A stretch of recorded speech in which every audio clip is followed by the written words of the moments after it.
Saludamos y agradecemos a Ricardo Zambrano, ministro de Turismo, por aceptar esta invitación y poder conversar sobre un tema no menor, ¿no? Tomando en cuenta la afectación que ha sufrido justamente este sector a propósito de la pandemia. Buenas noches, bienvenido, viceministro. Buenas noches, Edu. Un cordial saludo a Fabricio. Qué gusto verlos. Muchas gracias por la invitación. Sin duda, creo que es un momento importante para, después de un año, poder no solamente hablar de turismo, sino poder evaluar cuáles han sido los resultados de algunas de las medidas que se tomaron. Así que muchas gracias. Claro que sí, Ricardo. Muchas gracias por su presencia aquí en Periodismo Público Ecuador. Bueno, hemos visto esta nota inicial que nos pone en contexto de una de tantas acciones que se han impulsado desde el Ministerio de Turismo para tratar de reactivar en algo a este sector tan golpeado en medio de la presencia de la pandemia. Cuéntenos brevemente cómo ha marchado durante este año de presencia del COVID-19 el sector turístico. ¿Cuánto se ha visto afectado? ¿Cuál es la evaluación que ustedes manejan a este momento frente a la presencia de este problema sanitario? Sin duda, Fabricio, ha sido un año crítico para la industria turística, no solo en el Ecuador, sino la industria turística en la región y en el mundo. Uno de los sectores más afectados han sido justamente las actividades relacionadas al turismo. Una de las causas más importantes, sin dudas, tienen que ver con la restricción a la libre movilidad, y esto obviamente ha generado una contracción del consumo, una contracción de la demanda. Después de un año ya de haber pasado justamente esta pandemia, creo que es importante mencionar algunas cifras que nos ayudan a contextualizar cuál ha sido el efecto. A nivel mundial, podemos analizar, por ejemplo, que la caída del turismo en toda la región de las Américas tiene una caída de aproximadamente el 74%, menos 74% de viajes. Cuando analizamos la caída, por ejemplo, en Europa, la caída en Europa es mucho más alta, de aproximadamente el 85%. Cuando analizamos la caída en Ecuador, la caída del Ecuador es del menos 70% en todo lo que son los arribos internacionales especialmente. Entonces, como podemos ver, realmente esto ha generado un efecto bastante grande, ya que también la pérdida en la generación de divisas ha sido bastante alta.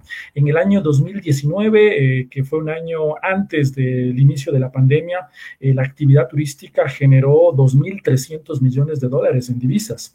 Cuando vemos justamente la caída de las divisas en este año, sobrepasan los 2.000 millones de dólares en el año de la pandemia. Entonces, sin duda, ha sido un efecto bastante grande el generado con este tipo de emergencia, una caída en el número de visitantes internacionales, una caída también en los empleos, justamente a nivel de empleabilidad. Hemos visto cifras en el Instituto Ecuatoriano de Seguridad Social relacionadas justamente con actividad turística.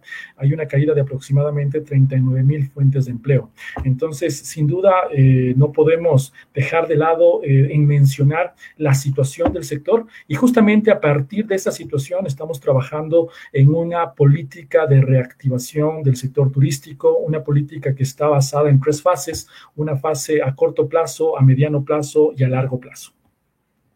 Son cifras realmente durísimas, ¿no? De asimilar las 2 puntos del Producto Interno Bruto, básicamente en el sector turístico, 39.000 fuentes de empleo perdidas en esta área, realmente complican.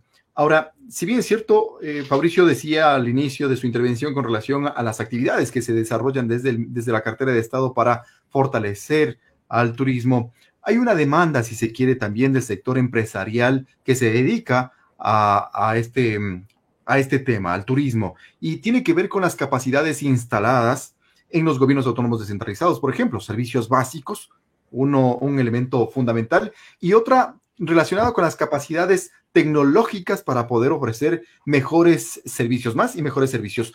¿Cómo estamos avanzando en ese sentido en los diferentes cantones del país? Sí, Edu, eso forma parte justamente de los ejes estratégicos que hemos identificado en la hoja de ruta de reactivación del turismo. Creo que es importante mencionar que uno de los grandes desafíos que hoy por hoy atraviesa el turismo en el Ecuador es recuperar su liquidez. ¿Cómo ayudamos a recuperar la liquidez de la industria turística? Pero hay otro desafío importante, y este desafío importante tiene mucho que ver con la causa de todo esto, que es básicamente cómo generamos confianza y cómo generamos seguridad. Si no somos capaces de generar confianza como destino, si no somos capaces de generar confianza como país, difícilmente vamos a estar en el mapa de toma de decisiones de los viajeros.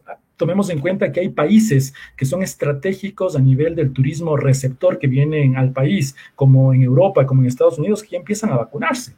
Y pasajeros que ya están justamente analizando a qué destinos poder viajar. Entonces, dentro de esa perspectiva, yo quiero señalar esos dos desafíos como desafíos claves a través de los cuales realmente hemos realizado varias acciones que más adelante ya les voy a comentar.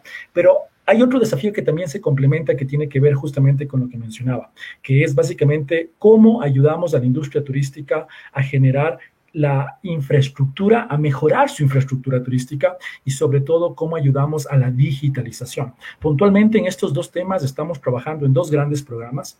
A nivel de infraestructura turística estamos trabajando en un programa de desarrollo de productos turísticos con el BEDE, con el Banco del Estado. Creo que es importante mencionar que hemos logrado levantar los proyectos y levantar la viabilidad turística de 128 productos turísticos que tienen que ver con 128 municipios. De hecho, este programa, que es un convenio que tiene el Ministerio de Turismo con el Banco del Estado, es un programa de $30 millones.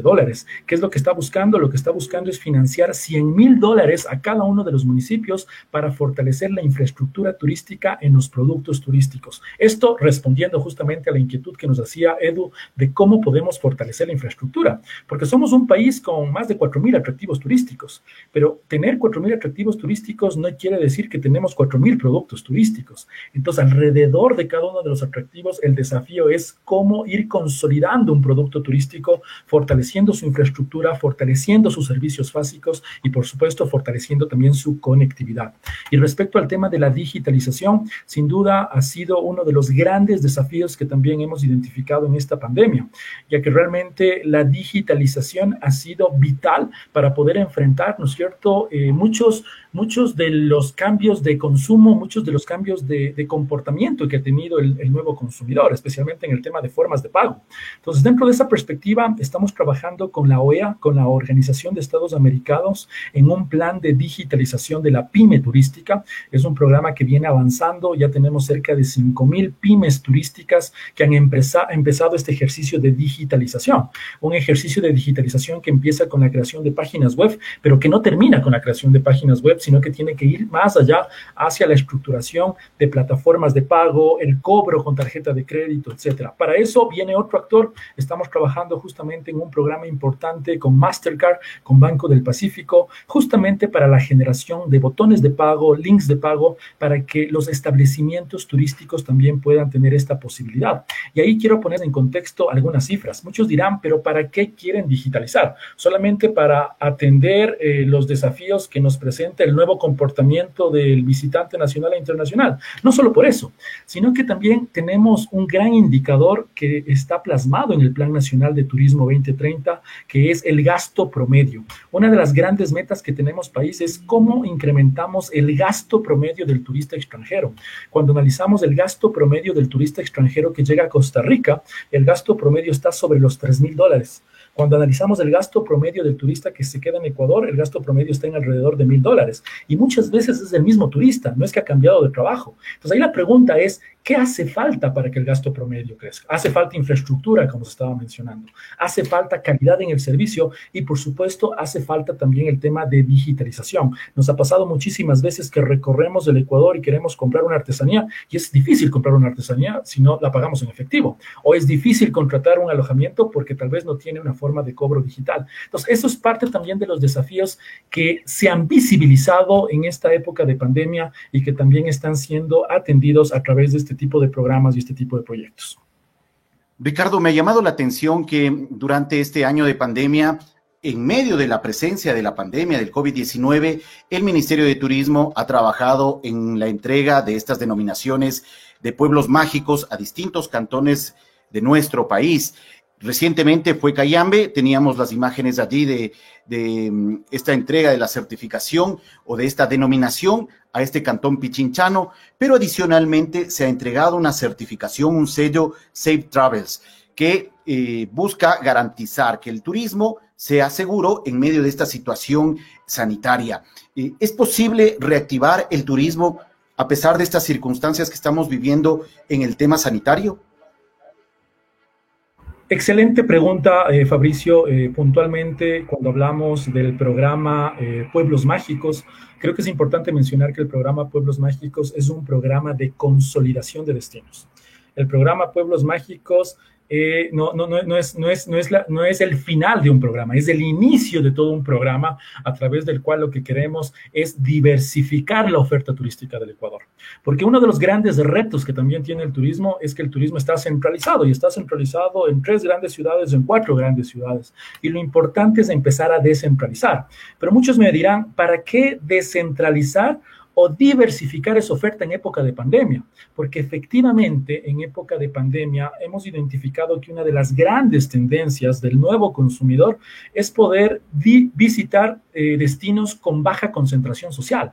Entonces, cuando nosotros vemos el conjunto de pueblos mágicos, los pueblos mágicos justamente son destinos con baja concentración social, porque los pueblos mágicos no responden a las grandes ciudades de más de 1 millón de habitantes, de 2 millones de habitantes, sino que responden a pequeños destinos con una población totalmente pequeña. Pero esa es una característica. Y otro tema es que con este tipo de pandemia también han aparecido nuevas motivaciones. Una motivación importante, por ejemplo, es la motivación relacionada a la ruralidad y a la naturaleza. Existe una gran vocación hoy por hoy de visitar destinos con alta carga de naturaleza. Y cuando vemos, los pueblos mágicos están rodeados de naturaleza y están rodeados de ruralidad. Entonces, dentro de esa perspectiva, nos parece interesante que esta declaratoria de pueblos mágicos no solamente que está ayudando a diversificar la oferta turística del Ecuador, sino que también está convirtiéndose en una respuesta para que las personas que quieren disipar, ¿no es cierto?, disiparse del día a día en las grandes ciudades, puedan conocer cada uno de estos pueblos mágicos. Entonces, dentro de esa perspectiva, el programa Pueblos Mágicos también es una herramienta estratégica en la hoja de ruta de reactivación. Y hay un tema importante que también lo mencionas, Fabricio, que es el tema del Safe Travel. El tema de Safe Travel justamente es una declaratoria de un destino como destino seguro. Es importante mencionar que este tipo de reconocimiento no es creado por el Ministerio de Turismo, es un reconocimiento creado por una organización internacional, que es el Consejo Mundial de Viajes y Turismo. Es importante indicar que el 23 de agosto del 2020 el Ecuador fue declarado o designado como destino seguro de parte del Consejo Mundial de Viajes.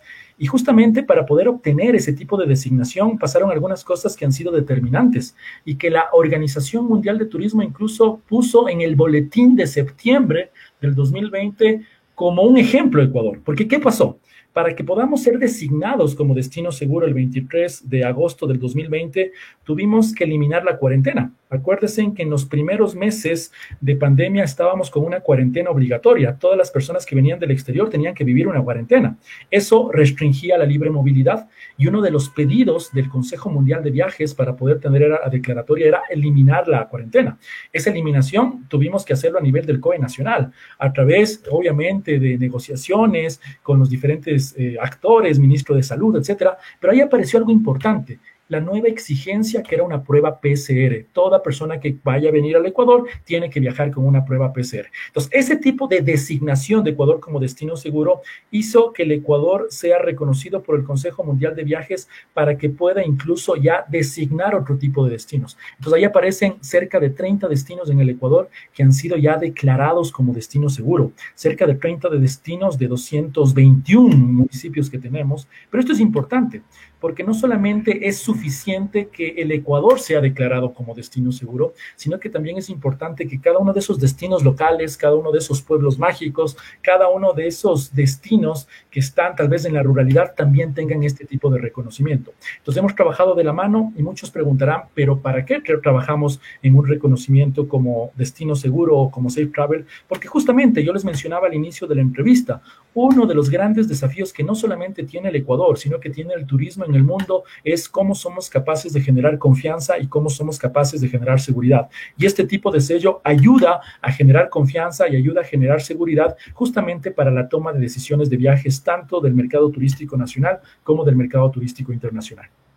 Ya para finalizar, Ricardo, quizás uno de los elementos para generar confianza en el contexto que se vive precisamente mundial por la pandemia será la aplicación de la vacuna a los ecuatorianos para poder recibir también a turistas. Eso atado digamos, a las condiciones que tienen que cumplir los pequeños pueblos, las ruralidades, los gobiernos autónomos descentralizados. ¿Cuántos se han inscrito? ¿Cuántos están participando? ¿Qué condiciones se tienen que cumplir para, digamos, la mayor cantidad de destinos puedan calificar bajo esta nominación? Bueno, el programa Pueblos Mágicos contempla 15 requisitos que deben cumplir para ser declarados. De hecho, hemos tenido una gran cantidad de destinos que han postulado, pero no todos han cumplido. Te voy a mencionar los requisitos más importantes, que muchas veces son los requisitos claves. Un requisito es que cada uno de los destinos tenga un plan de desarrollo turístico local. Muchas veces muchos destinos se han caído por eso, por no tener un plan de desarrollo turístico local. Otro requisito importante es que cada uno de los destinos tenga una dirección de turismo, una dirección específica dedicada justamente al turismo. No todos lo tienen y eso ayuda muchísimo porque una dirección de turismo hace que realmente se gestione. Otro es que realmente haya un inventario de atractivos turísticos y que haya un catastro turístico. Entonces son parte de los requisitos, de los 15 requisitos que deben cumplirse para que un pueblo mágico sea declarado. Respecto al tema de la vacuna que mencionas, yo creo que es importante mencionar que muchas de las acciones que yo he mencionado son acciones que ayudan a consolidar la oferta turística. Cuando pasamos a analizar la vacuna ayuda a generar confianza en la demanda. Entonces, eso es sumamente importante. ¿Por qué? Porque nosotros hemos visto que a partir de que se inicia el plan de vacunación en Estados Unidos y se inicia el plan de vacunación en Europa, las reservas en los portales turísticos y las reservas en los portales de alojamiento empiezan a crecer. Entonces, eso es sumamente importante porque entendemos que a partir incluso del segundo semestre de este año, el turismo se va a reactivar.